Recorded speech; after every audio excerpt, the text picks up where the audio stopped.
messieurs, bonsoir. Il est 20h sur les antennes de la télé Futur Média. C'est parti pour le sommaire de cette édition avec l'UDEN en phase avec l'ONG Human Rights Watch sur les abus sexuels en milieu scolaire. Le syndicat d'enseignants demande aux éducateurs de mettre en avant l'éthique et la déontologie. Les étudiants chassés des établissements privés tapent du poing sur la table.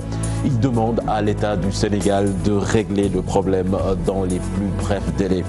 Et puis la qualité de l'air au plus mal à Dakar en ce moment. Une poussière épaisse chargée de particules. Une situation qui indispose les populations. Un reportage à suivre dans cette édition. Et puis en fin de journal, vous aurez le journal du Magal avec notre équipe présente à Touba. Voilà le sommaire de ce 20h. Dans quelques instants, le développement.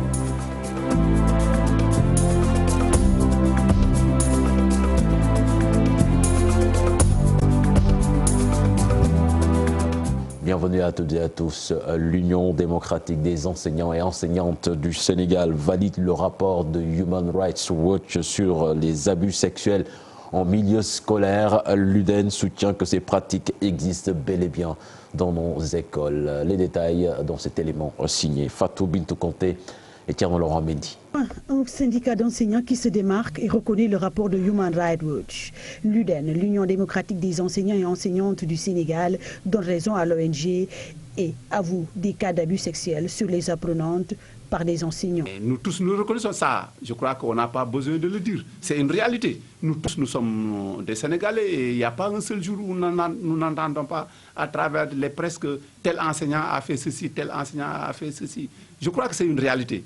Et par rapport à notre vécu quotidien, nous nous sommes rendus compte de ce que l'ONG a pointé, mais il y a une réalité. Seulement, Abdourahmane Gueye, le secrétaire général de l'UDEN, refute la généralisation dont fait état l'ONG sur cette situation. Ce n'est pas tous les enseignants qui sont concernés. On recuse la dimension, n'est-ce pas, de généralisation. Parce que quand même, je crois que l'échantillon qui a été donné n'est qu'un échantillon. Ça veut dire qu'effectivement, ce n'est pas tous les enseignants qui sont concernés par ce comportement. Mais c'est un comportement qui est là, réel. Et l'UDEN, elle, a le courage de reconnaître qu'il y a des comportements indignes et à la vérité des cas d'abus, parfois étouffés par les autorités scolaires ou familles qui en sont coupables. Le secrétaire général de l'UDEN pense qu'une sensibilisation sur le respect de l'éthique et de la déontologie s'impose chez les enseignants. On ne peut pas nous pardonner certains comportements. Et c'est à ce niveau que nous demandons très sincèrement que la sérénité soit retrouvée et que le débat soit posé pour que nous puissions voir dans quelle mesure introduire, en tout cas, des modules qui nous permettraient vraiment de retrouver l'éthique et la déontologie chez les enseignants et surtout chez les jeunes enseignants. Le rapport de Human Rights Watch a créé un tollé chez les enseignants. Accusés d'abus sexuels chez les élèves par l'ONG, les enseignants actuellement sont dans tous leurs états. Et puis les étudiants chassés des établissements privés mettent la pression sur l'État du Sénégal. Ils demandent au gouvernement de régler le problème le plus tôt possible, sinon ils utiliseront toutes les voies possibles pour obtenir gain de cause. Ils faisaient face à la presse ce matin dans les locaux d'Amnesty International. Compte rendu signé Ndeye-Marie Dabo et Amadou Ba. Ces étudiants qui se disent prêts à utiliser la force pour parvenir à leur fin, si leur situation n'est pas réglée. Aujourd'hui, toutes les stratégies sont bonnes pour régler la question. Si la voie pacifique est épuisée, quelle est la voie qui est là? Répondez-moi. La voie de la violence. Donc vous avez répondu à ma question. Je vous l'ai dit et je le redis. Nous allons utiliser toutes les voies pouvant nous mener à régler cette question. Et si et seulement si c'est la voie de la violence qui peut régler cette question, nous n'épargnons pas la voie de la violence. Le remboursement de la dette de 16 milliards par tranche n'est pas une solution. Ces étudiants conseillent aux établissements privés d'exiger l'intégralité de la somme due par l'État du Sénégal. Je vous dis, ces épaisses n'ont intérêt à tenir ce mot d'ordre. Parce qu'une fois dans les salles, s'ils retiennent une somme, une fois dans les salles, nous ne sortirons pas des salles. Parce qu'on en a marre aujourd'hui, je vous le dis. Aujourd'hui, on ne peut pas être tout le temps par 2 mois faire cours et sortir encore. On n'a pas ce temps. s'ils ne sont pas en mesure de régler leur situation, il existe qu'ils soient payés globalement, qu'ils maintiennent le mot d'ordre et nous on continue le combat jusqu'à ce que la somme soit soldée. Ces étudiants lancent un appel aux autorités religieuses pour qu'elles jouent la médiation entre les établissements du privé et l'État du Sénégal. Toutes les autorités religieuses, pour l'amour de Dieu, ces autorités ont un mot. Ces autorités sont respectées dans le monde entier. Ces autorités aujourd'hui comptent beaucoup pour la nation sénégalaise. Pourquoi pas qu'elles interviennent? Elles doivent intervenir dans la mesure où nous sommes ses enfants, nous sommes ses fils. Mieux encore, ils exigent une rencontre avec le président de la République pour un règlement définitif de la situation. Nous reparlons de ce rapport de Human Rights Watch à l'occasion de la journée d'intégration des élèves de la Fondation Marif de Saint-Louis. Les enseignants ont tenu à apporter la réplique sur ce rapport. Ibrahima Sall, qui a parlé en leur nom, soutient que les enseignants doivent quand même faire beaucoup plus pour minimiser ce genre de situation et non faire dans le tapage médiatique. Je vous propose de l'écouter. Ces propos sont recueillis par Ousseynou Diop. De telle sorte que dès le départ, les élèves se sentent dans une ambiance scolaire très gaie, très conviviale et être pressés de venir chaque matin à l'école. Enseignants, surtout vieilles enseignants, ça me pose moins de problèmes. Je dis que dans tous les corps, il y a des brebis galeuses. C'est comme ça qu'il fallait comprendre ce message-là. Bon, ce n'est pas une attaque qui va directement contre les enseignants, mais c'est une alerte. C'est comme ça que je vois le problème. Oui, tout le monde n'est pas concerné. Peut-être c'est peu qui sont concernés par ce qui est dit, parce que l'échantillonnage là est très faible. Donc il n'y a pas vraiment raison de s'en émouvoir. Voilà, il faut comprendre ça comme ça, redoubler d'efforts et de vigilance pour faire de telle sorte que l'école soit un milieu qui remplace la famille, où il ne doit se dérouler que de bonnes actions envers nos élèves. Quel avenir pour les travailleurs de l'autoroute Ila-Touba? À quelques mois de la fin des travaux, les ouvriers d'Ila-Touba demandent à être impliqués dans la gestion de l'ouvrage. Sur place, ces travailleurs déplorent le manque de civisme des populations qui commencent déjà à détruire la grille de protection. Babacar Diouf. 200 agents ont été déjà virés pour la seule base vie de Bombay. Le reste le sera dans 1 ou 2 mois, tout au plus. Les travailleurs de l'autoroute Ila-Touba pensent déjà à leur insertion dans la gestion de l'ouvrage. Pour mettre nous à l'aise, nous le travail de Sénégal. Parce que si tu travailles 3 ans par contrat de 3 mois, jusqu'à la fin de ça, tu vas signer 1 mois. Si ce n'est pas normal, si c'est normal, le gouvernement va être honnête. Il est trop compétent que le blanc. On a des gens qui sont trop compétents que les Chinois. Il y a des diplômés ici dans le chantier. Il y a des diplômés. On a des compétences pour gérer plus que l'autoroute. Conscients des dégâts qui s'opèrent sur les installations, ils appellent leurs concitoyens à plus de responsabilité. J'ai lancé un appel par les habitants et des habitants vers l'autoroute. Parce qu'on a fait beaucoup de milliards dans notre autoroute pour réussir. Mais il y a des gens qui coupent le fer et vers le goudron. C'est pas sûr. Il faut arrêter le casier. C'est notre argent. Comme tous les citoyens de la région de Diourbel, les travailleurs de l'autoroute Ila-Touba ont distribué gracieusement des repas dans le chantier.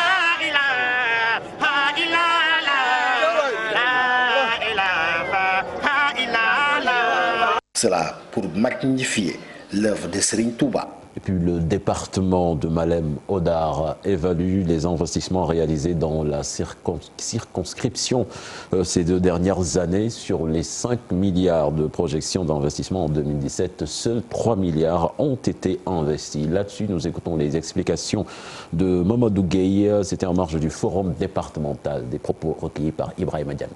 Vu que nous avons pris secteur par secteur pour évaluer et mesurer les performances et les contre-performances. Cela nous a permis, par exemple, de relever que pour le secteur qui se comporte le mieux ici dans le département, c'est le secteur de l'hydraulique, qui est à un taux donc, de couverture de 86%. Et la rencontre également a permis d'identifier des gaps au niveau de certains secteurs. Le secteur qui se comporte peut-être de la manière la plus préoccupante, c'est le secteur de l'énergie. avec un taux de couverture de 20% seulement. Un taux d'ailleurs qui cache beaucoup de disparités, parce que quand on parle de 20%, c'est même beaucoup pour certaines localités. Parce que si vous prenez le cas des communes de Ndjoumguent et des communes de Ndiobène, c'est 0% de taux d'accès à l'électrification. Pour la commune de Dianké, c'est 3%. Vous voyez que donc c'est très faible. Si vous prenez également le secteur des pistes et de communication des routes, nous sommes à 32% seulement de taux d'accès. Et là également, nous avons une commune entière qui ne compte aucune piste ou aucune route, c'est la commune de Darmenum 2. Centrale à charbon de Bargny, ce sera bientôt la mise en service commercial. Selon les responsables de la compagnie d'électricité du Sénégal, il ne reste plus que quelques réglages techniques. Une annonce du responsable communautaire CES, Mor Seifal, c'était en marge de la cérémonie de remise de fournitures scolaires aux écoles de Bargny. Je vous propose de l'écouter. Il est interrogé par Ousseynou Thiam. Donc dans le cadre du contrat qui nous lie avec la Sénélec, il y a un certain nombre d'étapes avant d'entrer en phase opération. Donc quand on parle de tests de performance, c'est un peu technique, mais pour faire simple, il y a un certain nombre de critères qui doivent être évalués sur une durée de 72 heures, de 3 jours, pour voir en réalité si la centrale est prête à entrer en service de manière officielle. Ce qu'on appelle la mise en service officielle du point de vue de la commercialisation.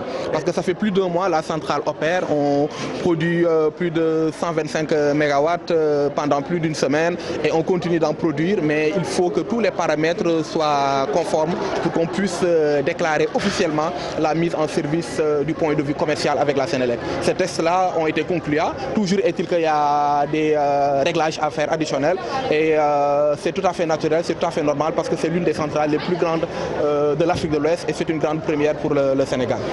Politique à présent, Mme Adama Gueye, pour une mise en place d'une plateforme de sécurisation du scrutin. Le président du mouvement citoyen Sénégal Boubès a entamé sa tournée chez les candidats à la présidentielle. Il était ce matin chez Moustapha Guirassy à Cheikh Diop. Après avoir renoncé à sa candidature, Maître Mame Adama Gueye a commencé sa tournée chez les hommes politiques. Il veut mettre en place une plateforme de sécurisation de la présidentielle de 2019. Les différents éléments que nous avons identifiés, que ce soit l'article 27 du Code des communications numériques. Le deuxième point, c'est la volonté claire et délibérée du pouvoir de contrôler toute l'information. Le pouvoir en place n'a pas l'intention d'organiser des élections transparentes. Et nous entendons nous y opposer de manière tout à fait rationnelle par la mise en place, c'est ce que nous avons proposé au président Moustapha Guirassy, d'une plateforme de sécurisation du vote, d'une plateforme opérationnelle. Cette plateforme n'a pas pour objet de concurrencer les autres formes de plateformes de l'opposition pour la clarté des élections, mais la démarche est différente. Moustapha Guirassy magnifie cette initiative et compte accompagner Maître Mame Adama Gueye. Lorsque globalement on est ensemble, on peut assurer aux Sénégalais, je dis bien aux Sénégalais en fait, une bonne expertise pour encadrer donc le processus électoral. Le président du mouvement citoyen Sénégal Boubès souhaite sillonner toutes les régions du pays pour parler avec les candidats et candidates potentiels à l'élection présidentielle. Objectif, la réalisation de cette plateforme. Nous avons une démarche inclusive.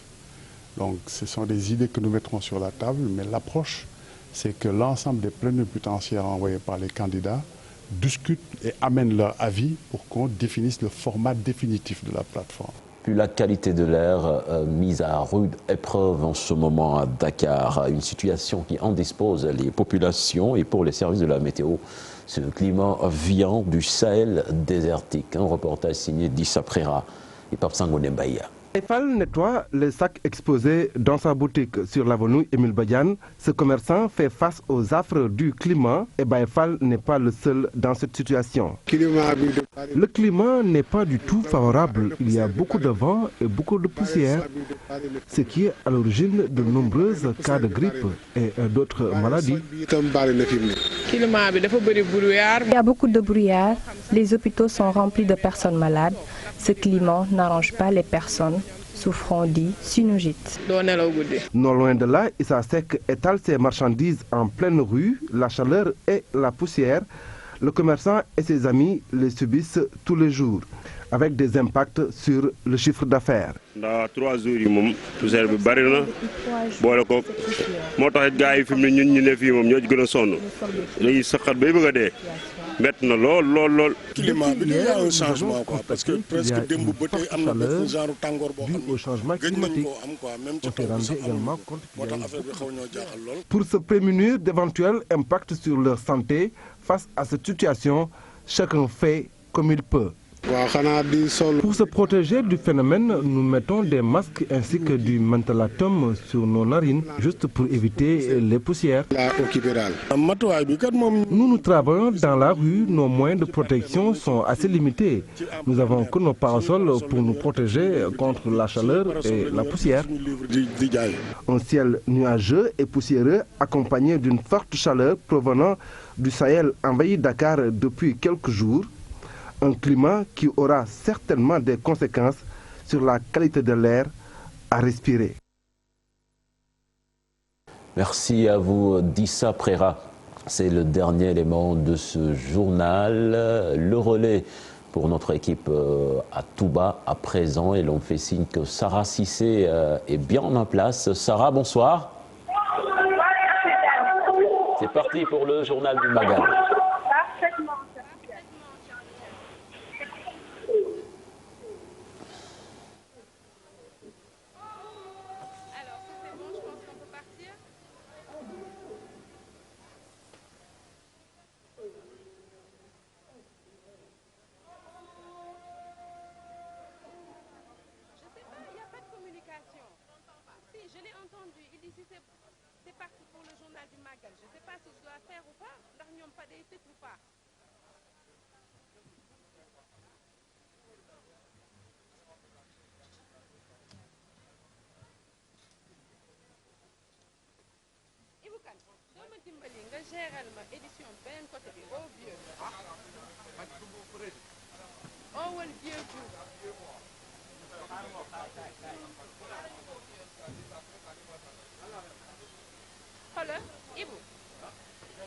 Cheikh mu ne ma Sarah bonsoir c'est parti pour le journal vous êtes prêt pour le journal du Magal ma ne ko oui mais ba tontu ko mais je sais pas si moom dafa tëj ma jël quoi Dieu ne me parle pas.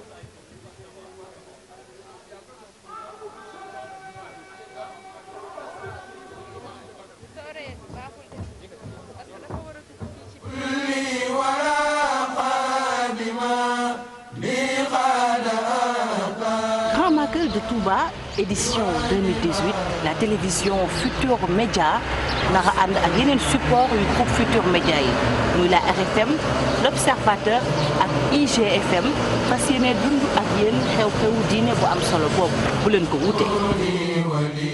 Un dispositif exceptionnel pour vous faire vivre cet événement multidimensionnel. Ce sera bien sûr avec la rédaction TFM avant, pendant et après le Grand Magal de Touba. mbokk yi bés bi ñu doon seenu yegsi na sëriñ bi waxoon ni bu ñu xamee liñ ci sunu borom defal saa su ñëwatee lu ñu am daan ko ci yemale. wax ni nan ko santale si yàlla fukki fan ak juróom-ñett ci weeru safar ren ji war a dëppoog ñaar fukki fan ak juróom-ñett ci weeru octobre. Magal Touba édition 2018 ànd kaak Cheikh Mouhamadoul Mountakha ñaan sunu borom yàggal ko fi mu ànd ak wér ak ki nga xam ni moo di président comité d'organisation bi di Cheikh Mohamad Bachir ibnu Cheikh Abdoul Khadi. kon mbokki annoncé.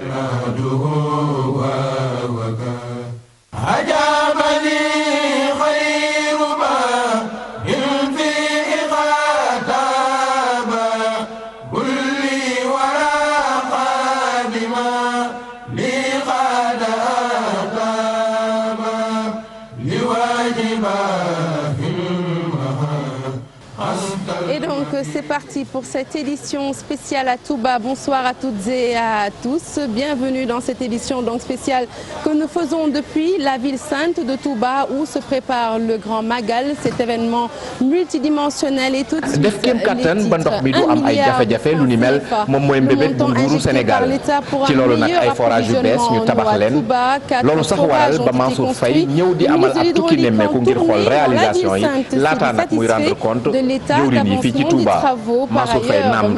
Seynindao, directeur général de l'OFOR, sera l'invité de cette édition spéciale.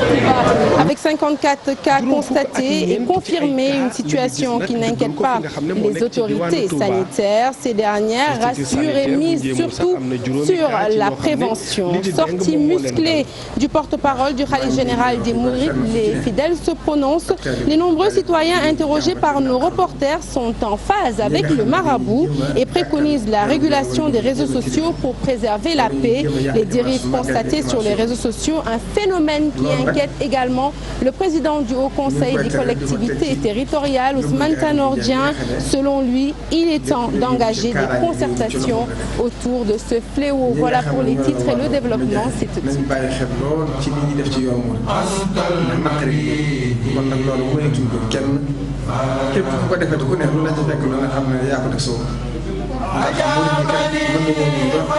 Bonsoir à tous, c'est donc parti pour cette édition spéciale en direct de Touba, 1 milliard de francs CFA. C'est le montant total investi par l'État dans le secteur de l'hydraulique à Touba. 4 forages construits pour un bon approvisionnement en eau à l'occasion du Magal. Le ministre de l'hydraulique a visité les infrastructures ce mercredi. Mansour Faye se dit satisfait de l'état d'avancement des travaux et amélioration et promet plutôt une amélioration dans la distribution du liquide précieux. Nous suivons ce reportage, il est signé Ibrahima Kane. kéem kattan ba ndox mi du am ay jafe-jafe lu ni mel moom mooy mbébét bu nguuru Sénégal ci loolu nag ay forage yu bees ñu tabax leen loolu sax waral un meilleur approvisionnement en eau à l'occasion du Magal, c'est l'ambition affichée par l'État du Sénégal. Dans ce sens, de nouveaux forages sont construits. Tout le sens de cette visite du patron de l'eau pour constater de visu les différentes réalisations avant de rendre compte aux autorités de la ville sainte. Satisfait, Mansour Faye ne garantit pas pour autant un Magal sans problème au niveau du liquide précieux. 5 forages ont été réalisés, dont les 4 par l'État du Sénégal et le 5e par Maour Rahmati, qui nous accompagne toujours donc, dans ces travaux en produisant des volumes additionnels. Les 4 forages réalisés ont été réalisés au niveau donc, des zones de Tchanatou, Tchaouen, au niveau de l'hôpital et Lamsar. Des ouvrages qui ont coûté globalement, avec l'ensemble des interventions réalisées, environ 1 milliard de francs CFA, permettant de mobiliser à peu près 20 000 mètres cubes jour. Nous avons constaté sur le terrain déjà l'impact, en tout cas, que les populations subissent à travers ce volume additionnel. Et nous pensons fortement, en tout cas, que cette question d'eau que les populations vivent lors des Magal, cette question, en tout cas, soit moins sentie par les populations. En plus de ces nouveaux forages déjà fonctionnels, d'autres dispositions sont prises pour alléger la souffrance liée au manque d'eau. Au-delà des forages, nous avons mobilisé plus de 150 camions citernes qui sont effectivement mis à la disposition des populations. Ensuite, au-delà de ces camions aussi, il y a des bâches qui sont disponibles parce que ce que nous souhaitons, c'est que la question de l'eau soit moins une préoccupation pour les populations et nous travaillons dans ces dynamiques et nous pensons fortement en tout cas qu'on n'aura peut-être pas trop de problèmes. Je ne dirais pas qu'il n'y en aura pas parce que vous savez l'affluence sera telle qu'il peut y avoir des difficultés ça et là, mais nous allons tout faire pour faire en sorte que ces difficultés soient réglées. Le porte-parole du khalife général des Mourides, pour sa part, se réjouit des efforts consentis par l'État pour le bon déroulement de l'événement. Tout comme le ministre, il dit espérer un meilleur approvisionnement en eau pour cette 124e édition du Magal. Et tout de suite sur ce plateau, nous recevons donc le directeur général de l'Office national des forages ruraux, le directeur général de l'OFOR, M. Seynindao. Monsieur Seynindao, bonsoir.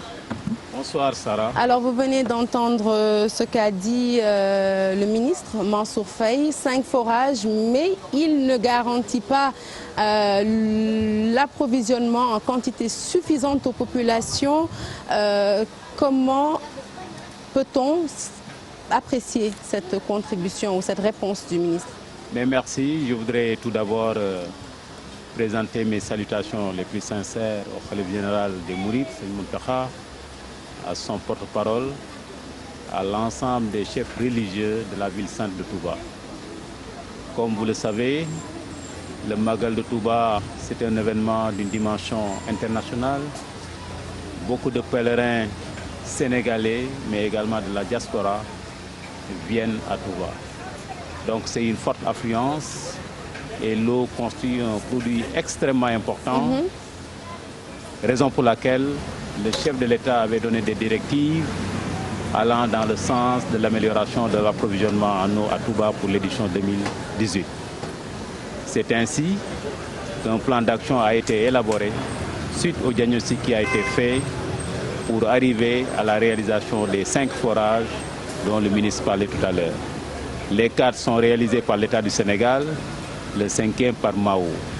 Tous les forages réalisés par l'État du Sénégal à travers l'Office des forages ruraux et le PUDC sont aujourd'hui fonctionnels, mis dans le réseau. Ce matin, ceux qui étaient avec nous ont senti l'enthousiasme des populations des quartiers périphériques qui, d'antan, avaient du mal à voir le robinet couler de l'eau. Maintenant, Touba, c'est une forte affluence. Déjà, la ville, c'est la 2e ville du Sénégal, plus ceux qui viennent pendant le Magal, et cela est estimé entre 4 millions, voire plus de population dans cette ville sainte pendant une journée, voire 2 jours. Donc c'est une forte affluence. Mais je crois que la production additionnelle de ces 5 forages qui tournent entre 19 000 à 20 000 mètres cubes jour, rajoutée à la production qu'on avait qui tournait autour de 90 000 à 95 000 mètres cubes, nous espérons que cette année, il y aura une nette amélioration. Déjà, on l'a senti. Maintenant, est-ce pourquoi le ministre disait qu'il ne garantit pas à 100%? Il a parfaitement raison de dire que je ne peux pas garantir à 100% parce qu'a priori, on ne sait pas le nombre qui va arriver donc à Touba. Mais déjà, cette production additionnelle, c'est un effort extrêmement important et il l'a dit. Un effort qui a coûté 1 milliard de francs. C'est plus d'1 milliard de francs CFA qui a été donc investi un effort qui a coûté en matière 1 milliard. d'investissement pour les forages, l'équipement de ces forages en pompe, mais également l'entretien des groupes électrogènes, l'achat des pièces électromécaniques, des pièces de plomberie, l'entretien des réservoirs, tout un arsenal, sans compter maintenant la location également de ces camions citernes qui vont ravitailler les quartiers où on sentirait certainement des problèmes par-ci par-là. Ce qu'on peut retenir ce soir, M. Ndao, c'est qu'il y aura Ce qu'on peut retenir ce soir, c'est qu'il y aura de l'approvisionnement en eau en quantité suffisante. En tout cas, des efforts sont faits dans ce sens avec ces 5 forages et cette importante somme qui a été justement injectée par l'État du Sénégal pour arriver à cette amélioration. En revanche, puisqu'il y a affluence pendant la période du Magal, on risque d'avoir peut-être après cet événement une surproduction en eau. Oui, je crois qu'après l'événement de Touba, certainement les forages ne vont pas fonctionner à 100%. Ça c'est évident. Maintenant il va falloir avec Mao, qui a la gestion de l'eau de Touba, bien gérer ses infrastructures en appui bien sûr, avec ce que nous sommes en train de faire à chaque fois que cela se fait sentir. Mais je voudrais un tout petit peu revenir par rapport à l'affluence le jour du Magal, la veille et le lendemain, pour demander aux pèlerins d'avoir cette solidarité de la gestion de l'eau. Les gens viennent en pèlerinage, c'est extrêmement important, c'est une période de chaleur, mais il ne faudrait pas gaspiller l'eau. Je crois que donc il faudrait non seulement économiser, mais inviter également les familles qui sont sur place à faire des réserves, suffisamment de réserves, pour parer à d'éventuels problèmes par-ci, par-là qui pourraient se poser. Merci, j'espère que les populations de Touba vous entendent ce soir. Ce message est important. Évitez à tout prix le gaspillage de l'eau. Merci en tout cas d'avoir été notre invité sur ce 20h. Nous parlons santé à présent avec la dengue présente à Touba. Dans ce contexte d'effervescence de Magal, 50 cas confirmés jusque-là, mais les autorités sanitaires rassurent les populations sur cette maladie. Docteur Mamadou Dieng insiste surtout sur la prévention. Nous l'écoutons dans ce reportage, il est signé par Faraninga. 54 cas de malades atteints de la dengue confirmés dans la ville sainte de Touba.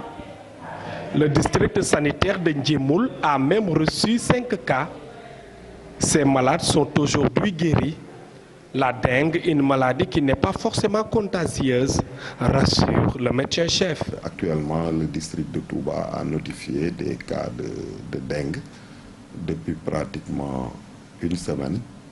Et nous sommes à un cumul de 54 cas de cas confirmés. Mais il faut noter que ça, c'est un cumul, parce que c'est des cas qui sont déjà guéris et qui sont certainement en train de vaquer à leurs préoccupations.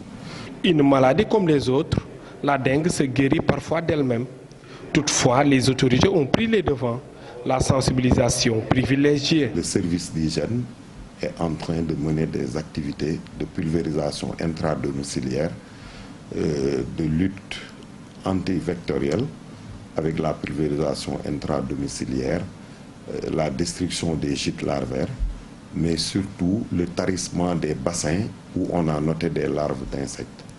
Nous menons aussi la sensibilisation auprès des populations pour les amener à adopter des comportements favorables à une meilleure santé et qui nous permettra à terme de rompre la chaîne de transmission.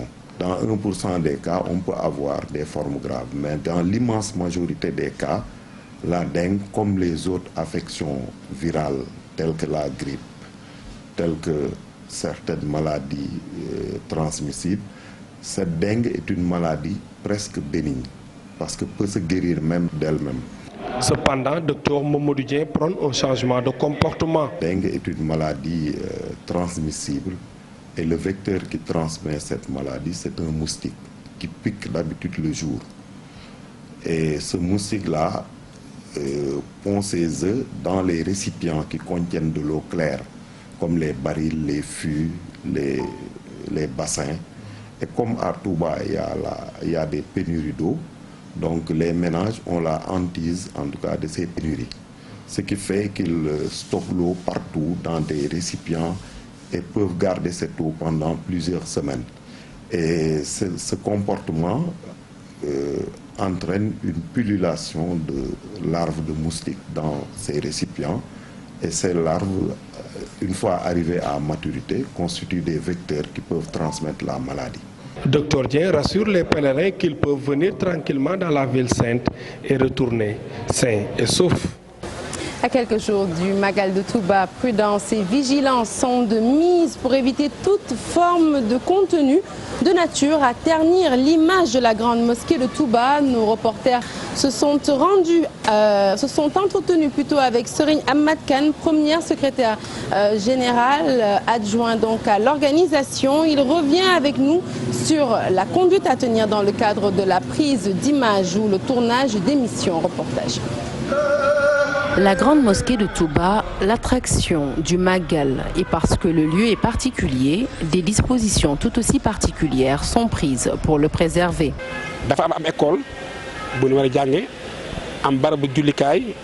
Vous savez, il y a plusieurs lieux dans la mosquée. Il y a l'école, le Darei Kamil et bien d'autres choses. Et c'est à nous de préserver ces lieux. C'est pour cela qu'il y a une conduite à tenir pour tous ceux qui veulent prendre des images. Il faut juste respecter les règles et parler aux bons interlocuteurs pour bien faire son travail. La presse et les professionnels de l'audiovisuel sont naturellement autorisés à faire le travail, mais cela dans le respect strict des normes établies. Si vous voulez faire votre émission, il faut donner au préalable votre thème, préciser le nom du journaliste, le cadre dans lequel s'inscrit l'émission, ainsi que ses grandes lignes. Le tournage d'émission est soumis à condition, la prise de photos également, et gare à ceux qui enfreignent les règles. Pour la photo, il ne faut pas qu'un homme et une femme soient pris ensemble. Pour ce qui est des sanctions, c'est très réglementé. D'abord, nous tâchons d'expliquer au fautif, de le sensibiliser, mais si la faute est grave, nous pouvons le retenir contre son gré. À quelques jours du Grand Magal, la grande mosquée demeure donc le point de ralliement des talibés. Des talibés qui naturellement tiennent à immortaliser les moindres moments passés dans ce havre béni. Toutefois, il leur est recommandé d'agir dans le strict respect des normes en vigueur. Et puis à J-5 de cet événement multidimensionnel, la ville sainte, destination prisée des commerçants naturellement. Il campe déjà le décor au moment où les pèlerins arrivent au compte-gouttes dans la ville sainte. Faire de bonnes affaires, c'est l'objectif qu'ils se sont affichés, qu'ils se sont assignés, Ibrahim Aken. Dans la ville sainte, ce n'est pas encore le grand rush à quelques jours de la célébration du Grand Magal. Au niveau des grandes artères, toutefois, le commerce s'installe petit à petit. Des vendeurs venus de l'intérieur du pays, mais aussi de la sous-région, campent déjà le décor. Je suis arrivé mercredi vers les coups de 22 h pour décharger mes bagages.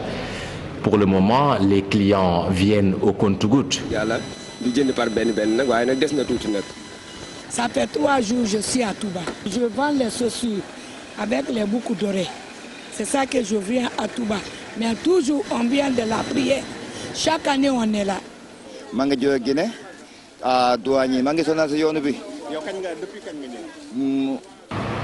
SS3. Moi je viens de la Guinée. J'ai beaucoup souffert. J'ai fait 1 semaine de route.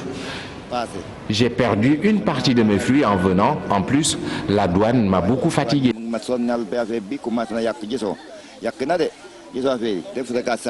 Plus loin, aux abords de l'ancienne gare routière, les premiers embouteillages se font sentir. Ici également, des commerçants ont déjà investi les lieux.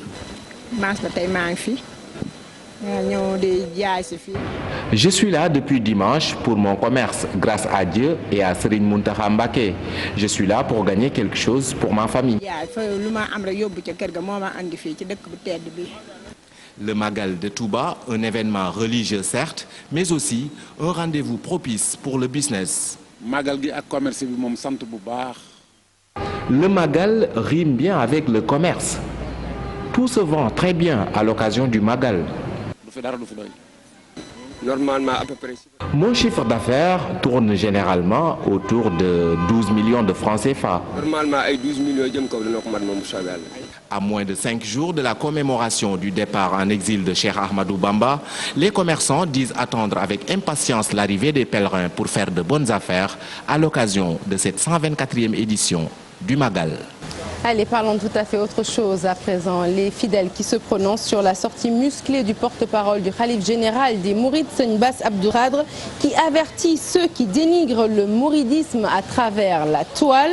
Il demande au ministre de l'Intérieur de prendre ses responsabilités. Nos interlocuteurs sont en phase avec le marabout et préconisent la régulation des réseaux sociaux pour préserver la paix, Chérif Dia. Ceux qui dénigrent le mouridisme sur Internet sont avertis. Touba ne va plus accepter de telles attaques. Un discours de fermeté du porte-parole du khalife général des Mourides, salué par les fidèles interrogés dans la ville sainte. Quand on parle de dénigrer le mouridisme, ceux qui dénigrent le mouridisme ou la communauté mouride, en tout cas l'œuvre du Cheikh, c'est des gens, c'est des ignorants, il faut les traiter comme des ignorants. Pour moi, il est très important de recadrer le débat. On est dans un pays assez agité, où les gens sont agités pour un rien. Le porte-parole pour cette fois a été trop ferme et dit que c'est peut-être le dernier avertissement. C'est pour montrer l'ampleur de ce tort qu'on a créé à l'endroit ou bien sur le dos de la communauté mouride. L'heure est grave, mais nos interlocuteurs imputent la responsabilité à certains fils de la ville sainte. Et si le porte-parole pouvait m'en excuser que, comme le dit l'adage souvent, charité non donnée bien commence bien par soi. Moi je crois qu'aussi il y a lieu de rappeler à l'ordre nos frères même mourides, parce qu'ils sont en train de jouer ces derniers temps avec ces vidéos, ces messages WhatsApp, c'est qui vous levez un bonjour et vous voyez si vous m'excusez, un chef religieux entre guillemets ou bien une personne qui se réclame de la famille maraboutique de Touba se comporter d'une manière qui est vraiment regrettable. Et qu'est-ce qui suit après? Des excuses, ou bien même c'est des formes de chantage qu'il exerce à l'endroit de certaines autorités, que ce soit politique, que ce soit religieuse. Donc Cette anarchie a commencé, à mon avis, ici même à Touba avant de prendre son ampleur au niveau national. Et qui sont à l'intérieur de la communauté et qui expriment en tout cas une pensée, qui qui émettent des réactions qui peuvent ne pas correspondre justement aux pensées et aux opinions de certains. Eux aussi, ils sont libres de pouvoir exprimer en tout cas dans la décence et dans la politesse leurs pensées. Mais moi je suis contre toutes les formes de restriction de pensée, etc. Les pensées doivent s'exprimer librement. La balle est dans le camp des autorités étatiques chargées de réguler les réseaux sociaux pour préserver la paix sociale. Il y a des possibilités de contrôler tout ce qui se passe dans les réseaux sociaux. Alors, surtout, il faut prendre des sanctions. Tous les gens qui sont cibles, qui sont pris en flagrant délit en train de faire certaines choses doivent être punis et lourdement punis. Et surtout maintenant, s'ils s'attaquent à des tariqas ou à des religions, ça peut être très dangereux. Touba compte prendre ses responsabilités face aux dérives constatées sur Internet qui constituent une menace sur la stabilité du Sénégal.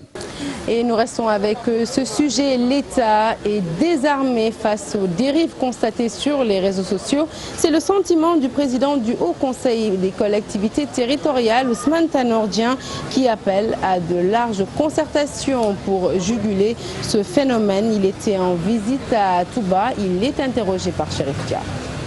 Sur la sonnette d'alarme, que tout le monde se rende compte que si les choses continuent comme ça, on ne sait pas comment ça va finir.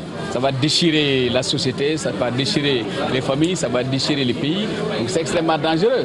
Maintenant, le problème est que nous sommes à l'ère de la mondialisation. Bon, il n'y a pas, l'État est désarmé face à ces situations-là. Mais il faut y réfléchir, il faut discuter pour que nous sachions, nous, comment gérer les réseaux sociaux au Sénégal. On ne doit pas les gérer de la même manière qu'on les gère aux États-Unis ou en France.